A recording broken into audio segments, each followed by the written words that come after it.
প্রিয় শিক্ষার্থী বন্ধুরা, কেমন আছো সবাই? সবাইকে জানাচ্ছি স্পেশাল পার্টের পক্ষ থেকে আরও একবার স্বাগতম। আমরা ইতিমধ্যে জেনে গেছি যে গত 11 তারিখে অনার্স প্রথম বর্ষের পরীক্ষার রুটিন প্রকাশিত হয়েছে। তার মানে আমরা বুঝতেই পারছি আমাদের হাতে খুব বেশি একটা সময় নেই। আমাদের এই অল্প সময়ের ভিতরে আমাদের একটা কুছানো প্রস্তুতি নিতে হবে, নয়তোবা আমরা পরীক্ষার ক্ষেত্রে ভালো প্রিপারেশন দিয়ে পরীক্ষার হলে পৌঁছাতে পারবো না। আমরা আসলে আমাদের অনার্সে প্রত্যেকটা ডিপার্টমেন্টে একটি কমন সাবজেক্ট হচ্ছে স্বাধীন বাংলাদেশের অভ্যুদয় ইতিহাস।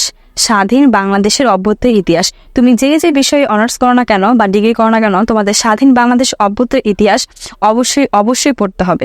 তো আমি তোমাদের এই বইয়ের সম্পর্কে একটি স্পষ্ট ধারণা দিব, যে ধারণাটি দিয়ে কিনা তোমরা পরীক্ষার হলে একটি ভালো নাম্বার ক্যারি করতে পারবে। তো চলো বন্ধুরা, আর দেরি না করে আমরা শুরু করে দেই।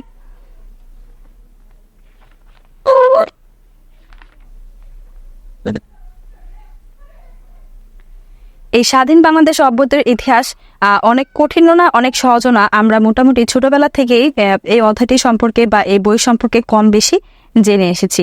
তো তারপরেও আমরা যারা একদমই প্রিপারেশন নেইনি তাদের জন্য আমি গুরুত্বপূর্ণ কিছু টিপস রেখেছি, যার ফলে কিনা তোমরা পূর্ণাঙ্গভাবে এই প্রস্তুতিটি নিতে পারবে। আমরা এই স্বাধীন বাংলাদেশ অভ্যুদয়ের ইতিহাস দেখতে পাচ্ছি যে আমাদের মোট অধ্যায় রয়েছে 10টি। এই 10টির মধ্যে আমি তোমাদের বলে দেব কোন কোন অধ্যায়টি অতীব গুরুত্বপূর্ণ, যেখান থেকে প্রশ্ন বরাবরই এসে থাকে। আমাদের প্রথম অধ্যায়টি হচ্ছে দেশ ও জনগোষ্ঠী পরিচয়। আমাদের দ্বিতীয় অধ্যায়টি হচ্ছে অখণ্ড স্বাধীন বাংলা রাষ্ট্র গঠনের প্রয়াস ও উপমহাদেশে বিভক্তি 1947। এই যে দুটি অধ্যায়, অধ্যায় 1 এবং অধ্যায় 2, এই দুটি অধ্যায় খুবই গুরুত্বপূর্ণ। এই দুটি অধ্যায় থেকে আমাদের প্রতি বছর প্রশ্ন এসে থাকে। ছোট প্রশ্ন, খ বিভাগ, ক বিভাগ, গ বিভাগ, প্রত্যেকটা বিভাগে প্রশ্ন এসে থাকে।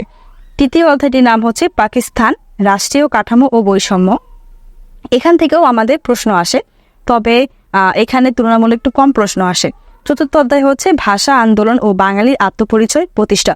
এখান থেকেও আমরা প্রশ্ন পেয়ে থাকি, 10 নম্বরের প্রশ্ন মাস্ট পেয়ে থাকি।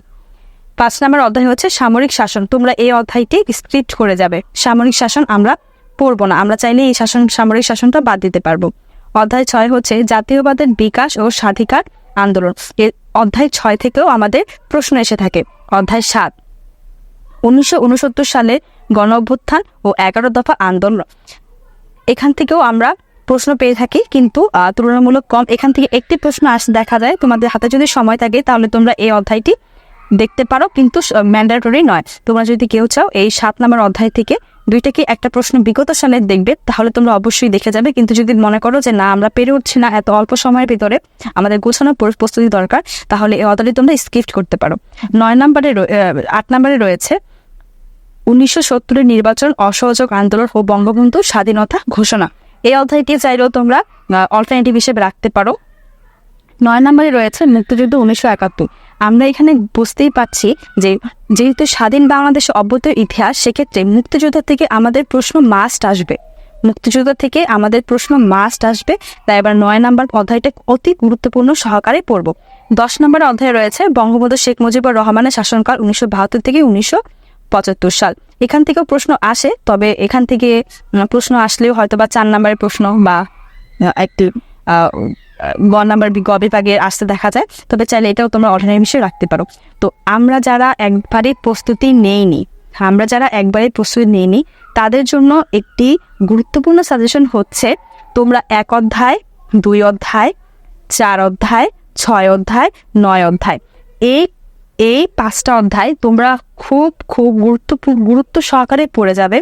তাহলে আশা করা যায় যারা তোমরা একবারে প্রিপারেশন নাওনি তারা পাশ করে যাবে একদম ইজিভাবে। তোমরা আগে এই 5টি অধ্যায় সুন্দরভাবে পড়বে, এবং তারপরে যদি মনে হয় যে তোমরা আরও ক্যারি করতে পারবে, তাহলে তোমরা সেখান থেকে পড়তে হবে হচ্ছে যে 10 নম্বরে বঙ্গবন্ধু শেখ মুজিবুর রহমান এই শাসন কাল, এটা একটু দেখতে পারো। আর হচ্ছে এই যে গণ অভ্যুত্থান 1969 সালে গণ অভ্যুত্থানে 11 দফা আন্দোলন, এখানে 2টা কি একটা প্রশ্ন আসে, এই 2টা কি একটা প্রশ্ন তোমরা দেখতে পারো। এই হচ্ছে আমাদের অধ্যায়ভিত্তিক আলোচনা। তোমরা এই কয়টা অধ্যায় সুন্দর করে দেখে পেলো, তোমাদের পাস নিশ্চিত আসবে। এবং পরবর্তী ভিডিওগুলোতে আমরা ছোট প্রশ্ন বড় প্রশ্ন কোনগুলো ইম্পর্টেন্ট অবশ্যই তোমাদের বলে দেবো। তার জন্য আমার চ্যানেলটি অবশ্যই সাবস্ক্রাইব করে দেবো এবং